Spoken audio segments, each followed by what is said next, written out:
wote uliowasilishwa kuwahusisha Rotich na watu wengine 8 na ukiukaji wa sheria. Wenzake wameondolewa lawama zote kuhusiana na sakata ya shilingi bilioni 63 ya ujenzi wa mabwawa hayo. Masinzilo anatuarifu zaidi. No evidence was adduced to show that there was a payment of euros 75,420,000. Mahakama ya kupambana na ufisadi imemwachilia aliyekuwa waziri wa hazina Rotich na wengine 4 walioshtakiwa katika kashfa ya bilioni 63 ya mabawa ya Huru na Kimwarel. Katika uamuzi huo uliotolewa Alhamisi Disemba tarehe 14, hakimu Yunis Nyuti alisema hakuna ushahidi uliotolewa kudhibitisha kwamba Rotich na mshtakiwa mwenzake walitenda kosa kwa utovu wa nidhamu wa kifedha. Hakimu aliuita upande wa mashtaka kwa kile alichokiita kutotimiza wajibu wao katika uendeshaji wa kesi hiyo. All amount of lies, poison, and everything is survived. So I think the devil has been ashamed, and I believe they remain permanently ashamed for those who scheme this evil work.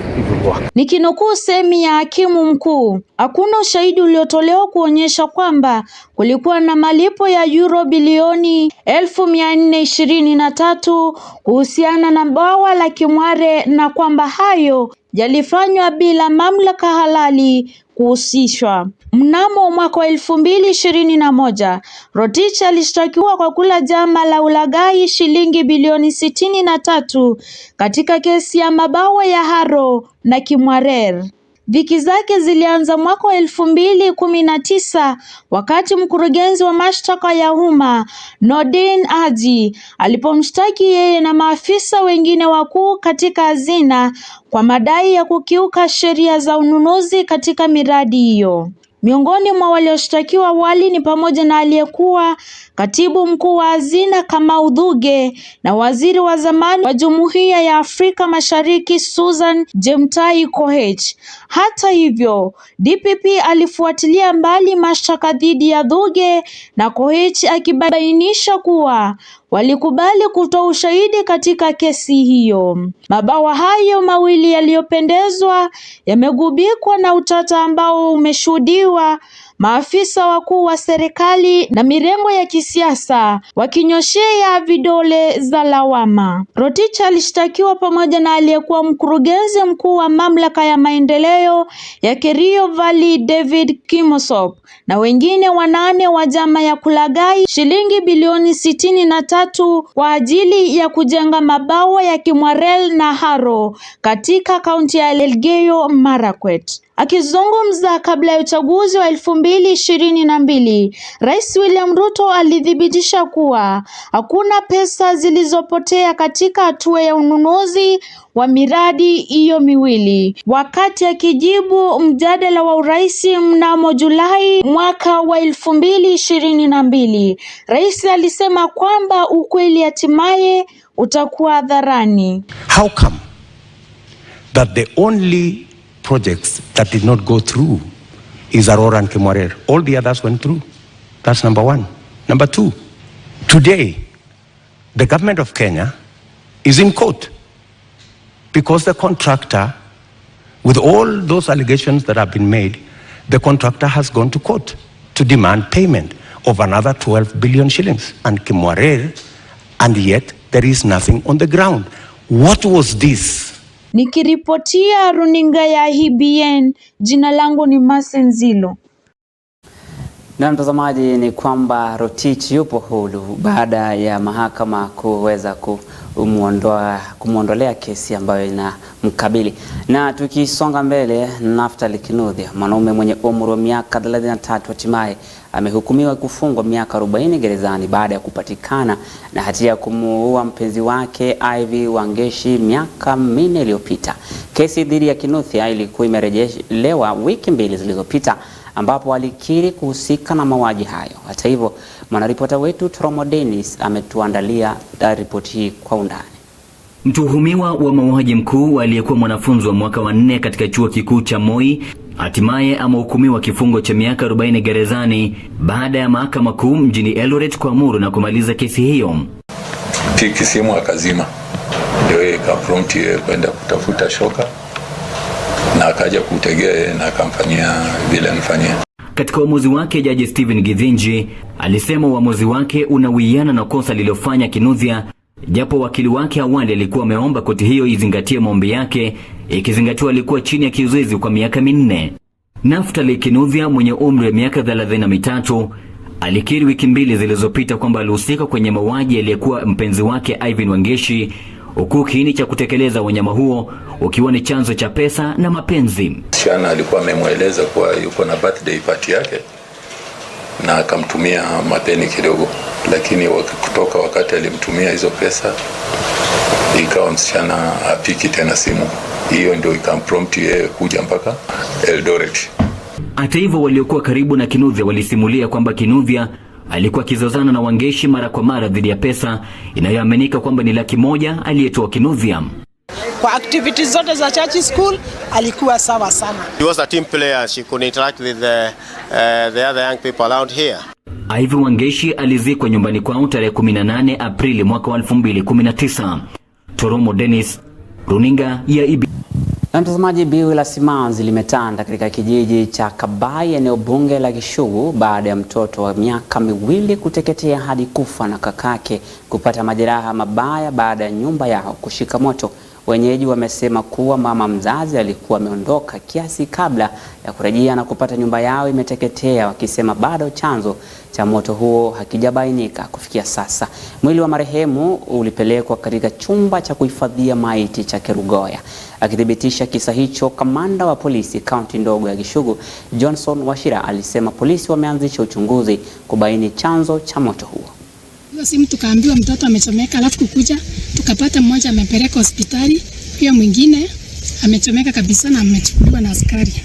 Mama yake alikuwa ametokea kidogo tu, alikuwa amewacha kwa nyumba na hakukuwa na stima wala stove ama gas, hakukuwa na kitu kama moto. Tulijulishwa tukiwa nyumbani, tukaambiwa kwa kinywa gishinga kuna chomeka. Sasa tukakunja mbiu tukapata nyumba imechomeka. Sasa watoto wamechomekea nyumba. Sasa huyo tulipata jana wa miaka 2 ndiye alichomeka. Na askari sasa wakakunja wakamchukua na akapelekwa mochari. Sasa tunataka ile uchunguzi ichukuliwe, wafuatilie ndio tuweze kujua hiyo moto ilitokea wapi. Mama yake alikuwa ameenda na huku chini.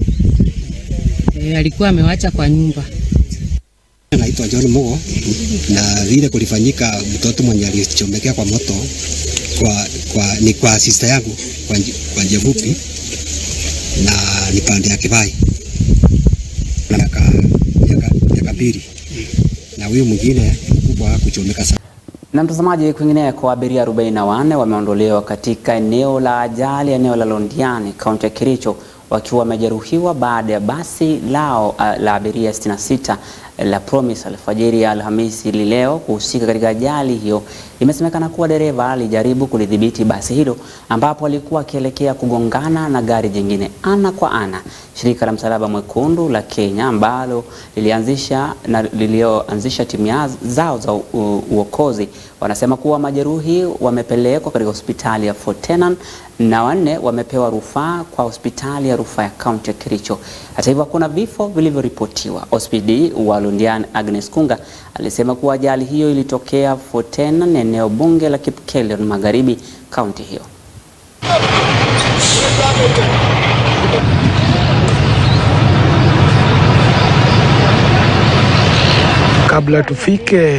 Kabla tufike Fatana tukapata kuna lori trailer ilikuwa imekwama njiani. So vile hiyo trailer ilikuwa imesimama, bila ilisimama njiani, hiyo gari yetu ilikuwa imekuja na ni kama haikujua kama imesimama. Lakini hakuna mtu mwenye amekufa. Tulikuwa sisi wote wazima. Ambulance ikakuja wakatukimbilisha kwa hiyo OC. So tulitoka kwa saa 1 ya asubuhi tukienda bado pale mali mwenye tumepata accident. Those casualties, most of them had soft tissue injuries 4 of them had fractures, and 2 of them had head injury. So we referred a total of 8 to Kericho County Referral Hospital. Na mtazamaji, kwingineko, baraza la madaktari humu nchini KMPDC limefunga zahanati 36 za kibinafsi kaunti ya Uasin Gishu, Eldoret katika msako kwa madai ya kuendesha shughuli bila vibali. Akizungumza mjini Eldoret, naibu afisa wa baraza hilo Philip Ole Kamaro amesema kuwa watu 15 walinaswa kwenye msako huo. Hata hivyo, Kamaro amesema kuwa hatua hii inahakikisha kuondoa zahanati ambazo hazitoi huduma bora kwa wananchi kupitia njia za mkato, ambapo kuna baadhi ya madaktari ama wahudumu wa afya wa kibinafsi hawajaidhinishwa na mamlaka husika kufanya shughuli za kimatibabu. We are looking forward to ensure that the universal health coverage, which emphasizes on the importance of provision of high quality to the Kenyan people, that emphasize on patient-centered services. And we want to ensure that all these facilities across the country adhere to the set standards. Quality assurance and monitoring mechanism is therefore very key to ensure that all these services that we provide to Kenyans meet the safe standards that are effective, that are patient-centered and respond to the patients of this country. Together with other county governments all across the country, we have been able to inspect and assess a total of over 7,000 health facilities, and we have been able to close 635, and we have been able to arrest quite a bunch of Kenyans who are practicing illegally outside there. We want to send a very strong message, and we have been repeating this one across the country. Proprietors, owners, and managers, administrators of health facilities who are practicing without the legal documents, who are practicing outside the law, that we are coming, we'll not tell you when. We are across the country, we have partnered with DCI, we have information, and we'll be there to catch you. When you go to a medical facility for medical services, that they are fully licensed and they adhere to the regulations which have been set by the regulatory body. So we are not just focusing on the ones facilities from Uasin Gishu County. We have 138 facilities in Uasin Gishu. All of them, we will strive always. Na mtazamaji, kwingineko, Rais William Ruto amesema serikali itafanya lolote iwezalo kukabiliana na ukosefu wa usalama katika kaunti ya Lamu. Alisema hatua madhubuti zitachukuliwa dhidi ya wanaochochea watu dhidi ya wenzao. Rais alibainisha kuwa magaidi walikuwa wakitumia mgawanyiko huo kuendeleza ajenda yao mbaya. Aliwaomba viongozi kutoka eneo hilo kujitokeza mbele, kuungana na kufanya kazi kwa pamoja. Wakazi hao, hata hivyo, rais alitoa wito kwa wakazi na viongozi kuacha siasa za watu wengi kwa gharama ya ajenda ya maendeleo ya nchi. Tumewaita nyinyi kama viongozi kwa sababu matatizo ya Lamu hayako kwa wananchi. Matatizo yako kwa viongozi.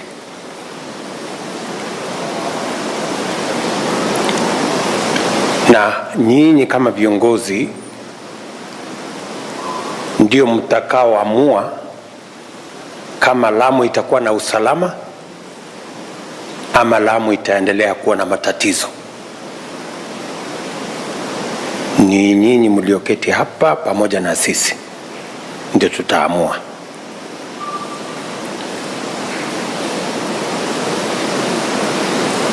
Vile tumefanya katika taifa letu la Kenya, usalama ni haki ya kila Mkenya. Mali ya kila Mkenya, maisha ya kila Mkenya, watoto wa kila Mkenya, biashara zao.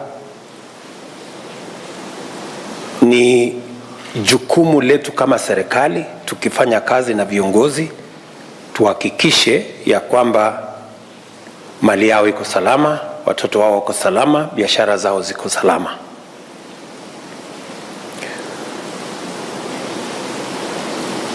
Hakuna mtu mgeni hapa. Mimi pia nimekuwa katika uwanja huu kwa muda. Nimekuja Lamu mara nyingi. Hata baada ya hii uchaguzi, Lamu ni kati ya counties nimekuja zaidi ya kaunti zingine, kumaanisha ya kwamba tunawadhamini, na kwa hivyo hakuna mtu, kiongozi ama mwananchi Lamu wanaweza kusema ati serikali ya Kenya haiwajali ama haiwafikirii ama haiwadhamini. We value Lamu County the same way we value every other county in Kenya, and that is why continuously, consistently, we have engaged on Lamu issues, Lamu development issues, Lamu security issues. Mambo ya usalama ya Lamu, sasa nyinyi mumetuchanganya. How we believe we can sort some of these issues.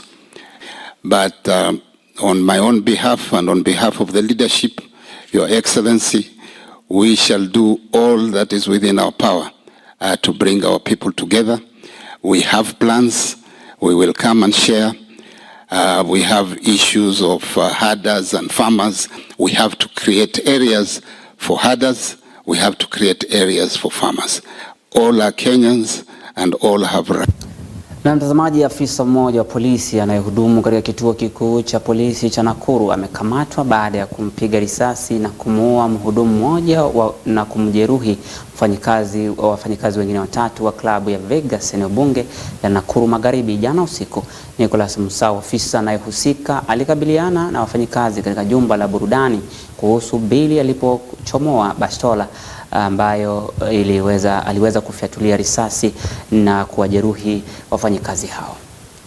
Tukamwongelesha hapa ni kazi ya wenyewe, kama umenunua drinks, alikuwa amelewa, kama umenunua drinks na unasumbua hiyo si poa. So tunafanya kufanya nini? Beba drinks zako utoke uende. Akakataa kabisa. So kukataa akarudi nyuma. So sisi tunajaribu anataka kutoka. So mimi ndio nilikuwa mbele. Ile nikida sasa na tumchukue twende. Akatoa bunduki. Akaiko na akanipiga kwa tumbo. Ya kwanza pa. Ya pili akanipiga nyingine kwa side. Uchunguzi wetu wa awali unaashiria kuwa ilikuwa na bili ya shilingi 13,000 ambayo huyo afisa alikuwa anadaiwa, na inasemekana pia uchunguzi wetu wa kwanza kuwa alikuwa amelipa, na huyu mhudumu wa pale Vegas akawa tena anataka alipe. Nafikiri ndio hicho kizaazaa kikaanzia hapo, kuwa amelipa hajalipa. So nafikiria katika hii kizaazaa ndio hayo mambo yakatokea. It's a very weird and very different incident that has happened that we may not want to link it with the mental illness.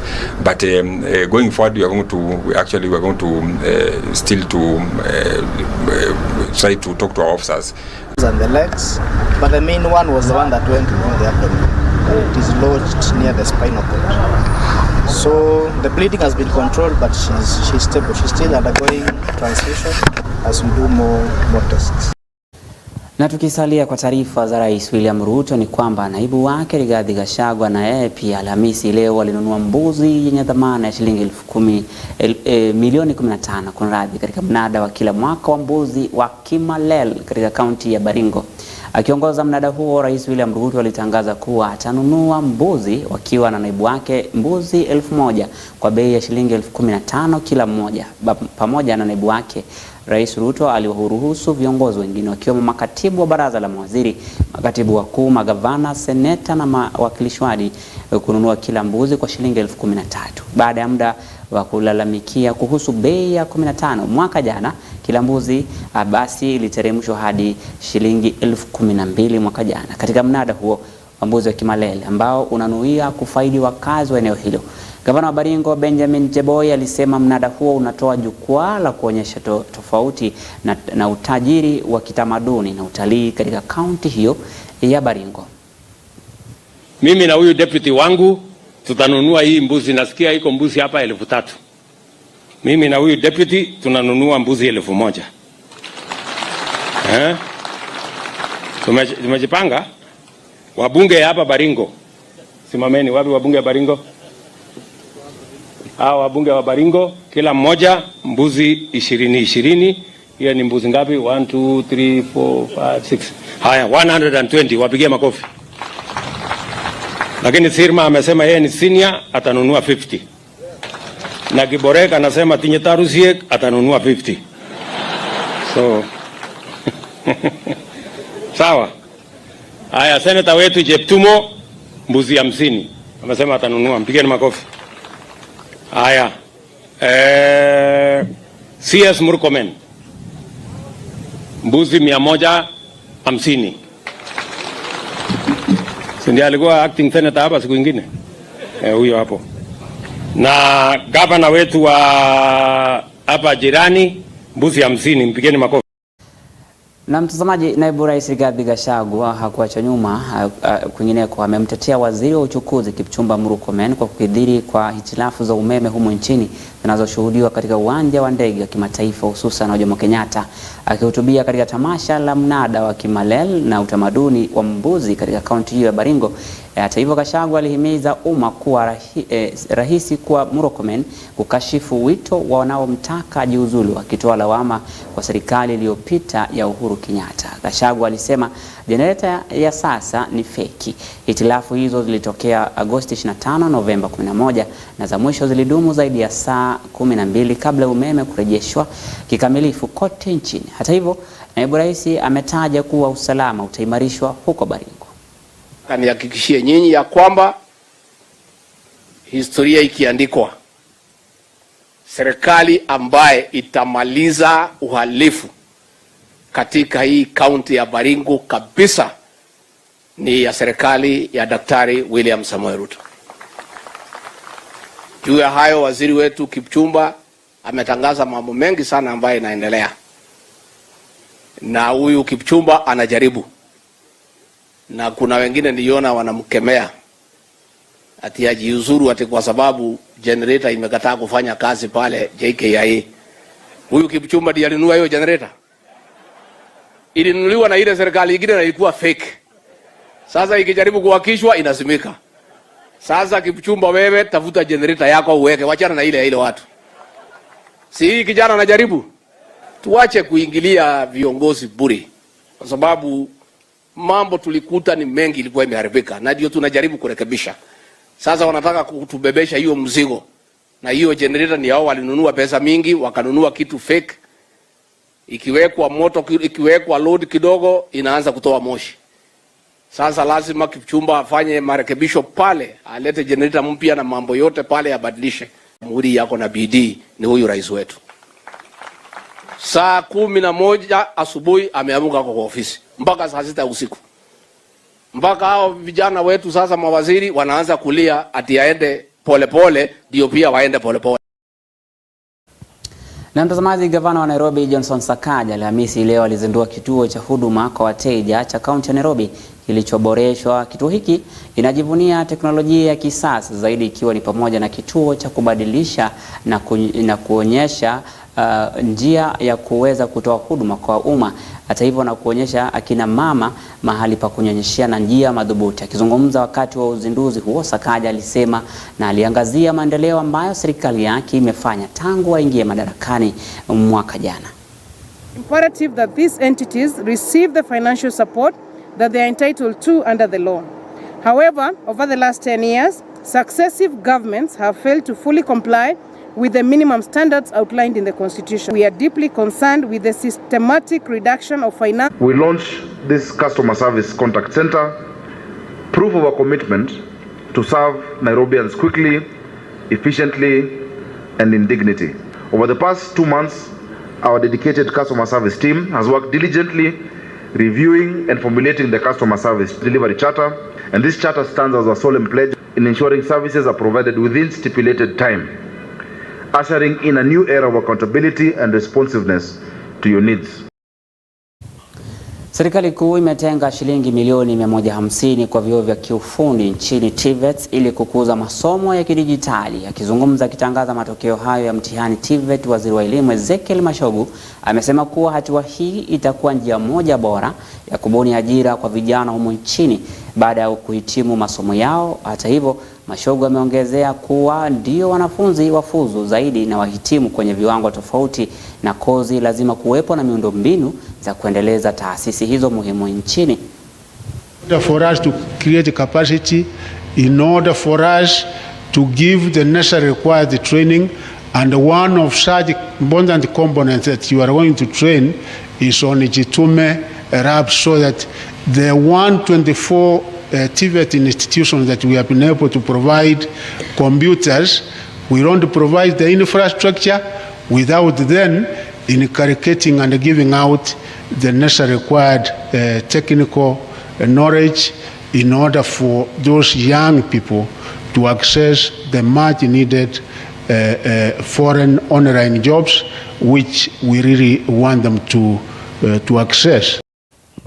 Na tukisonga mbele, takriban shilingi bilioni 2 kati ya bilioni 7 ya mali inayodaiwa imepeanwa kwa wamiliki rasmi. Hii ni kulingana na mwenyekiti wa mamlaka ya mali isiyodaiwa Kigo Njenga, ambaye amewasihi wa Kenya kujitokeza na kudai mali yao. Njenga amedai kuwa hali hii imetokana na Wakenya kutoelimishwa na kutokuwa na habari ya jinsi gani wanaweza kurejeshewa mali hizo. Aidha, Njenga amekiri kuwa kuweza kupata mali hizo na wamiliki rasmi ni tatizo kutokana na kutokuwepo kwa data za wamiliki halisi kwa baadhi ya visa ambavyo vimeripotiwa hivi majuzi. Kutoka 2015 mpaka wa leo, we have collected in cash and cash equivalent over 33 billion shillings. Hii ni pesa zile za wananchi imetumwa kwetu sababu wenyewe hawezi patikana. 33 billion in cash and cash equivalent. Pia kwa shares, we have over 1.7 billion units of shares. That is an equivalent of another 30 billion. So in total, Unclaimed Financial Assets Authority has more than 60 billion that we want to give back to the people in Kenya. The main purpose of the awareness ni sababu miaka 5 tumejaribu kutafuta watu wachukue pesa zao, and for actually 7 years we have only managed to give 2 billion shillings, and I'm expected to actually give 33 billion in cash and reunite shares. Tumemngojea Nairobi, amekataa kukuja, tumekuja kuwatafuta. We are going to actually enlighten our people that we are holding their money and they come for it. That's why we are partnering with the Huduma. That's why we're partnering with the national government administrative units. So we want to give this money back to the people. We are also in partnership na judiciary. Kwa watu wanaendanga saa zingine ukiweka cash bill, ukitoka you don't correct your money. If you don't correct your money. Na mtazamaji, taarifa hii inatufikisha mwisho wetu habari za sasa. Mwendo wa saa 1, mwendo wa saa 3 utarejelewa na habari zaidi na Sami Adika. Usiende mbali, jina langu ni Emmanuel Marwa na kutakia usiku mwema.